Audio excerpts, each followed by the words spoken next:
Teman-temanku, Shalom, berjumpa lagi di dalam YouTube channel Tanya Aja Pasti Ku Jawab.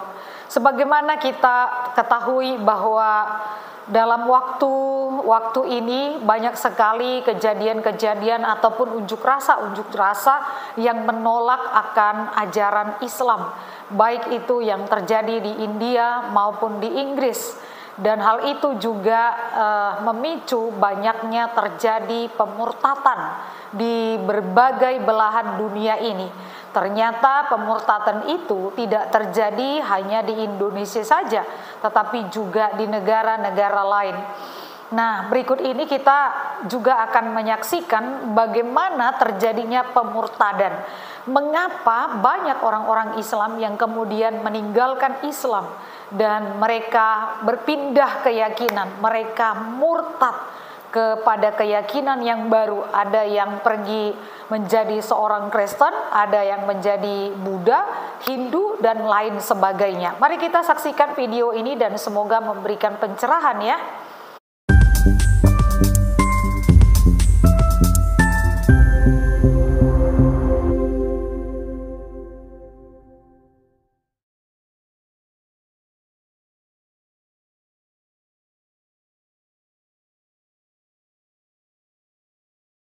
Saya mengamati dampak dari demonstrasi anti-Islam yang ada di Inggris, dan saya mengamati respon dari berbagai tokoh, baik tokoh yang tidak beragama Islam maupun tokoh yang beragama Islam.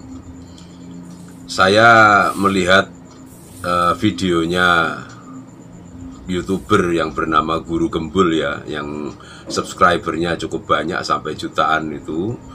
Beliau ini orang yang beragama Islam, tapi prihatin, sedih dengan kondisi masyarakat Islam. Dalam videonya beliau menyebutkan tentang bagaimana demonstrasi di Inggris itu dan murtad massal di seluruh dunia. Nah, ini saya sudah menjabarkan bahwa dalam video saya yang dulu itu murtad massal di seluruh dunia itu banyak terjadi di Afghanistan, di Indonesia sendiri juga, di Bosnia begitu ya. Itu banyak terjadi pemurtadan massal dari orang-orang yang kecewa dengan agama Islam tadi begitu ya. Guru Gembul menjelaskan di dalam videonya itu bahwa mungkin ratusan tahun yang lalu ya, itu ada orang yang bernama Imam Al-Ghazali itu prihatin dengan kondisi masyarakat Islam yang hanya menerapkan syariat saja. Imam Al-Ghazali menyatakan bahwa orang-orang itu tidak belajar agama tetapi belajar tentang hukum-hukum duniawi yang bernuansa Islam, misalnya fikih begitu. Itu penjelasannya dari Guru Gembul. Saya tidak beragama Islam, saya hanya menyerap apa yang disampaikan oleh Guru Gembul itu tadi. Dan kemudian yang dikatakan oleh Guru Gembul, seharusnya belajar tentang Islam itu belajar untuk rendah hati, belajar memiliki empati dengan orang lain ya, sesama sependeritaan, belajar menghargai orang lain. Seharusnya masyarakat Islam itu menjadi belajarnya seperti itu. Nah, terhadap harapan dari Guru Gembul ini saya mengomentari agak sulit, karena ajaran-ajarannya tidak bisa seperti itu. Ajaran-ajarannya itu tidak bisa sampai harus rendah hati, kemudian harus memiliki empati terhadap orang lain, memiliki rasa penderitaan, tidak bisa. Karena ajarannya sendiri mengajarkan orang kafir saja silakan dibunuh, orang murtad silakan dibunuh. Bagaimana orang bisa rendah hati dan memiliki rasa empati kalau ajarannya itu seperti itu? Itu yang saya sampaikan. Dan ini saya melihat tentang kasus pemurtatan itu sampai di Saudi Arabia sendiri. Ada data yang menyebutkan bahwa orang-orang Saudi itu beramai-ramai keluar dari agama Islam dan menjadi ateis. Semakin tahun semakin banyak orang yang keluar dari agama Islam itu karena kecewa dengan agama Islam itu tadi. Nah, ini salah satunya saya melihat sebuah artikel yang ditulis oleh orang Islam atas kekecewaannya terhadap agama Islam dan telah-telahnya bagaimana terhadap orang ini. Teman-teman bisa melihat artikel yang saya paparkan ini ya. Artikel ini ditulis oleh orang Islam sendiri begitu ya. Artikel itu ada di internet. Judulnya adalah The Collapse of the Islamic World. Jadi bagaimana keruntuhan dari dunia Islam, artinya The Collapse of the Islamic World ini. Yang menulis adalah Rami Zahra. Rami Zahra ini orang yang beragama Islam. Nah, di dalam penjelasannya dia menyebutkan tentang berbagai macam subjudul. Pertama itu adalah The Decline of Islamic Civilization, artinya adalah kemunduran peradaban Islam. Pada awal-awal dia menyatakan I'm witnessing a sick, barely birthing Islam civilization. The whole world sees the symptoms of the disease on its face. Jadi dia menuliskan seperti itu. While Muslim denying any responsibility, blaming and whole world but themselves. Ini artinya begini. Saya menyaksikan peradaban Islam yang sakit dan hampir tidak bernafas. Seluruh dunia melihat gejala penyakit di wajahnya, sementara umat Islam menyangkal tanggung jawab apapun, menyalahkan seluruh dunia kecuali diri mereka sendiri, melarikan diri dari kenyataan mereka saat ini ke gua-gua masa lalu dan bermimpi untuk menyerang dunia lagi. Saya tidak tahu bagaimana caranya, mungkin dengan pedang, kuda, dan bendera hijau. Di sini ada penjelasan yang jelas ya, yang bisa kita lihat pada masyarakat sekarang ini ya. Seluruh dunia banyak yang menyatakan tentang anti-Islam, tapi orang-orang Islam sendiri tidak mau introspeksi dan mereka menyatakan bahwa orang-orang yang anti-Islam itu rasis kayak apa kayak Islamofobia kayak begitu. Tidak mau introspeksi.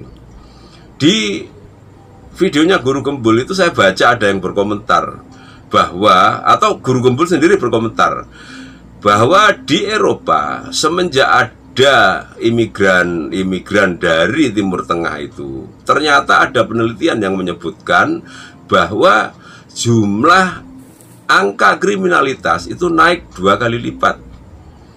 Nah, ini kan sebuah data yang tidak bisa disangkal dan dinyatakan bahwa mereka ini kurang pendidikan, kurang etika begitu. Itu yang disampaikan itu semacam itu. Saya lanjutkan membacanya ya. Ini terus, people must face the fall of their civilization. Jadi ini artinya begini, orang-orang harus menghadapi kejatuhan peradaban mereka, sejarah dan warisan yang runtuh dan menabrak modernitas. Tidak ada peradaban yang bertahan selamanya. Kejatuhannya adalah kesimpulan yang sudah pasti. Peradaban seperti bunga bertunas, mekar, layu, seperti organisme hidup apapun yang melewati siklus kehidupan dari lahir hingga muda dan menua. Ini adalah tahap-tahap peradaban apapun yang berakhir dengan Kekaisaran Ottoman. Tahap akhir peradaban ditandai dengan resesi di semua penghidupan, di mana orang-orang kehilangan kesadaran akan sejarah, kekacauan intelektual merajalela, sains tenggelam, seni sejati menghilang, dan hiburan murahan yang norak merajalela. Ini penjelasan dari orang tersebut.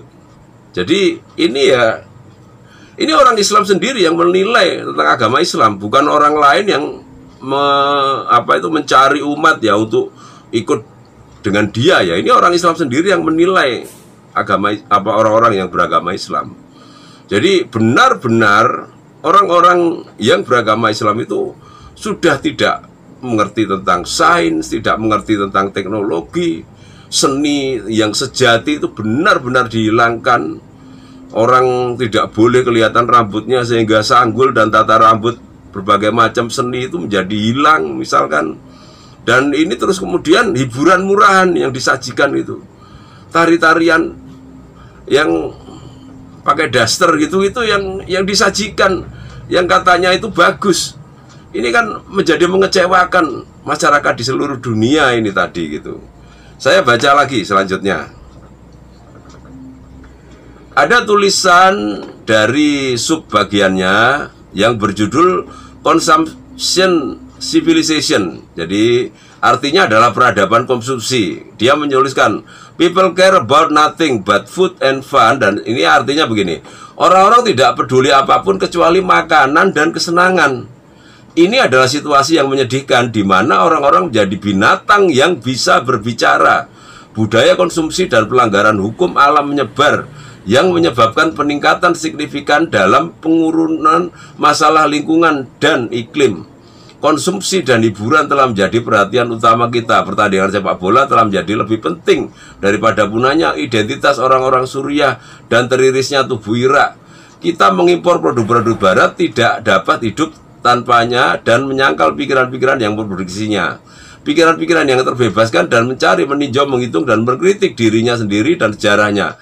Kritik adalah alat membangun yang terbaik yang pernah dikenal oleh pikiran manusia, kata filsuf Jerman Immanuel. Nah, ini sesuatu yang sudah jelas-jelas ya tentang pemikirannya orang-orang Islam ini. Orang Islam ini yang menelaah ini tadi, bahwa yang dipentingkan itu adalah konsumsi, makan tok, tidak memikirkan yang lain. Terus kemudian dikatakan bahwa orang-orang itu perlu berpikir kritis. Jadi tidak terus kemudian ditelan mentah-mentah dengan doktrin dan dogma saja. Ini yang disampaikan bagi orang ini, karena akhirnya banyak orang yang meninggalkan agama Islam karena hal-hal semacam ini, begitu ya. Terus selanjutnya saya baca ya. Let's acknowledge the absolute truth.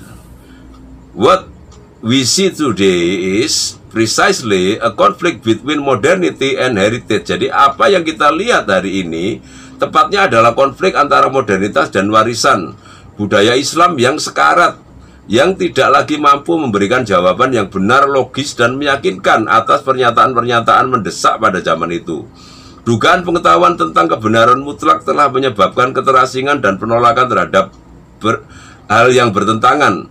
Kita berada dalam kondisi kebingungan dan ketegangan intelektual yang berujung pada skizofrenia, keputusasaan, kekerasan, ekstremisme, terorisme, pemuliaan diri, dan kebencian terhadap orang lain. Tidak ada yang lebih memuaskan orang bodoh selain pembicaraan tentang kemegahan, kejayaan, dan masa lalu yang menyenangkan.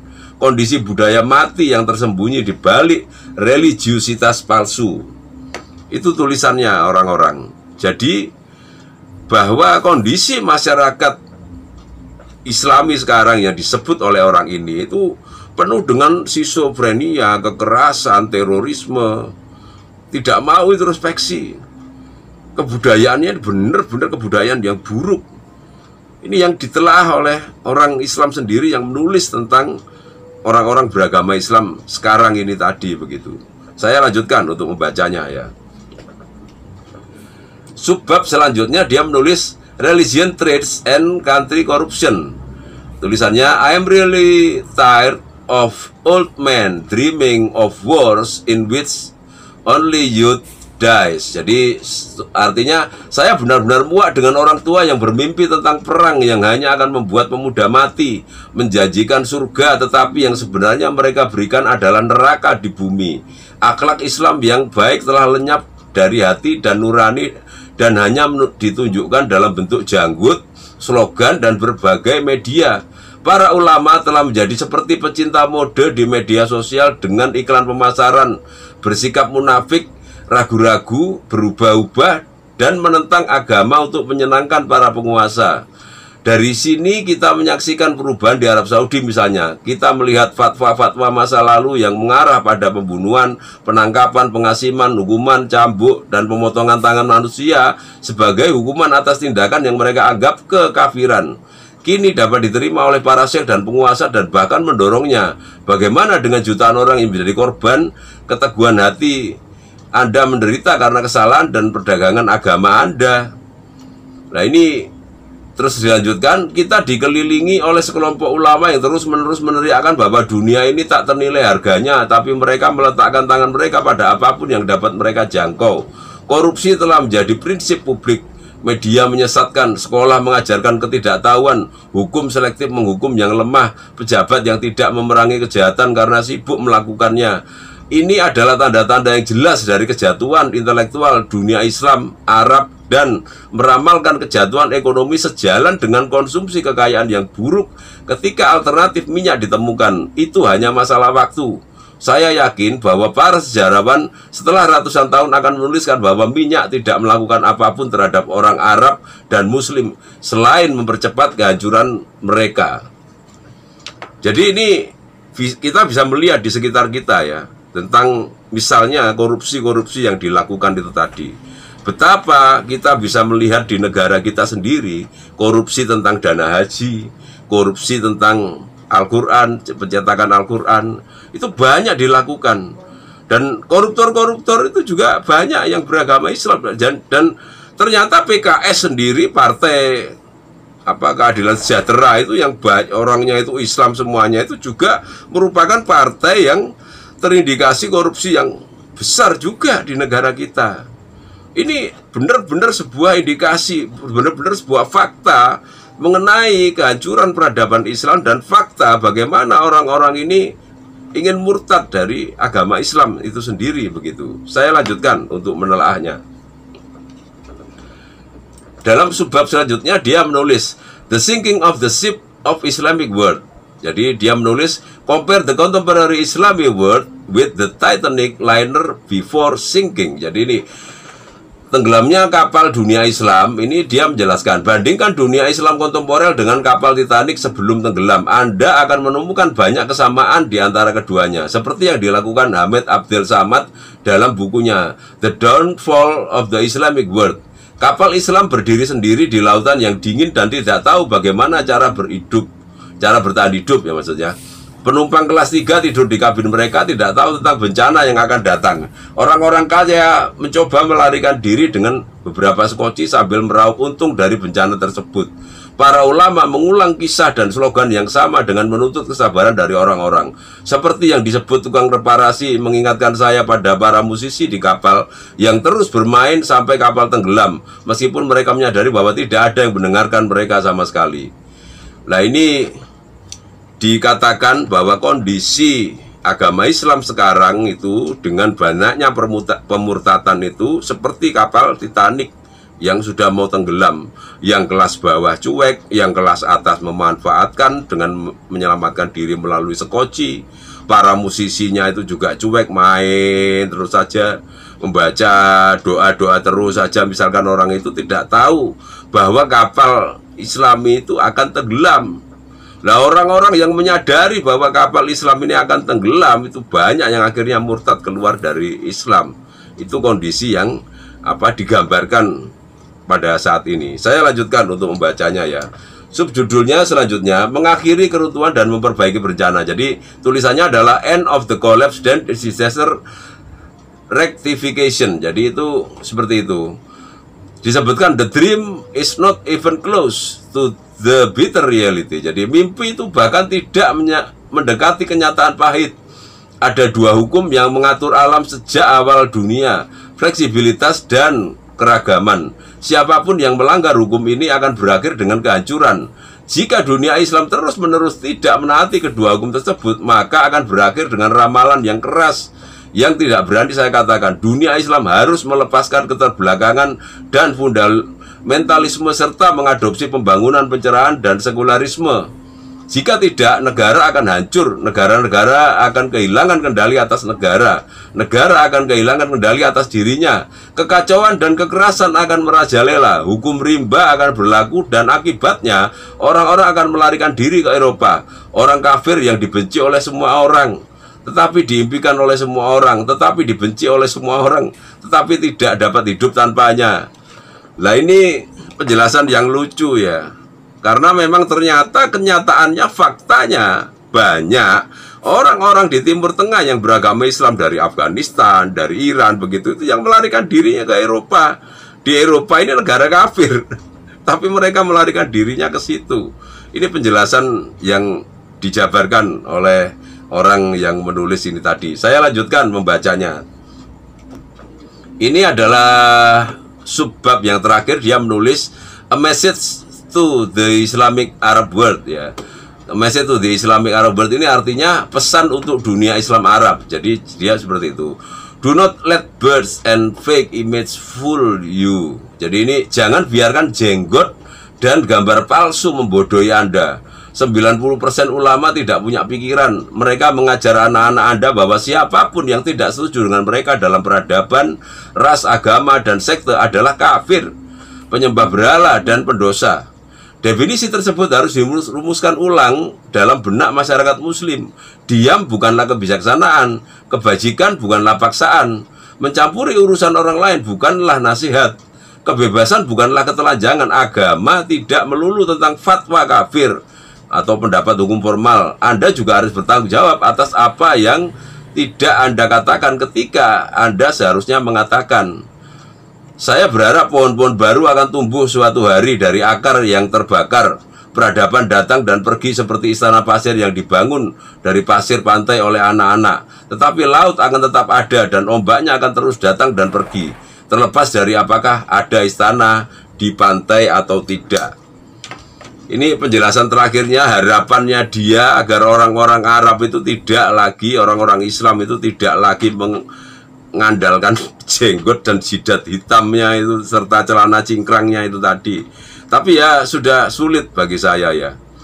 Yang saya lihat, dia menyatakan bahwa dia memiliki impian bahwa nantinya akan terbangun dunia Islam dari anak-anak yang sadar gitu. Tapi ya sulit. Orang-orang yang sudah berkuasa seperti di Indonesia sekarang ini ya, orang-orang HTI dan FPI itu sudah mendidik anak-anak, mencuci otaknya dengan sebuah kebodohan-kebodohan. Mereka dididik untuk mengandalkan khilafah, padahal khilafah itu sudah terbukti di Afghanistan membuat Afghanistan kacau, kelaparan di mana-mana. Tidak bisa membuat Afghanistan maju seperti impian-impian mereka itu tadi gitu. Jadi jangan bermimpi menjadikan negara kita ini menjadi negara khilafah Islamiyah, akan hancur seperti Afghanistan. Tapi kondisi seperti ini sudah akut ya. Masyarakat di negara kita ini sudah banyak juga yang terindikasi FPI dan HTI. Anak-anak didik mereka dari TK, SD, SMP ini semuanya sudah dipersiapkan untuk 10 atau 20 tahun ke depan menjadi laskar-laskar yang benar-benar fanatik, yang otaknya tercuci untuk tidak bisa menerima modernitas, tidak bisa menerima teknologi, tidak bisa menerima sains. Kebodohan itu di mana-mana. Dan saya pernah menyatakan dalam video saya, tujuannya dari FPI dan HTI itu adalah bukan terus kemudian hanya mengubah Indonesia jadi negara Islam. Tidak. Indonesia itu harus dihancurkan dulu. Indonesia itu tidak perlu harus tidak jadi negara dulu. Tidak ada pemerintahan di Indonesia, sehingga Indonesia ini hanya akan menjadi kecamatan yang pimpinan tertingginya itu khalifah. Tidak ada negara Indonesia ini kecamatan. Ini merupakan kabupaten. Pimpinan tertingginya negaranya adalah khalifah di seluruh dunia. Itu prinsipnya khilafah itu seperti itu. Jadi jangan hanya mengira bahwa Indonesia ini jadi negara Islam saja. Tidak seperti itu.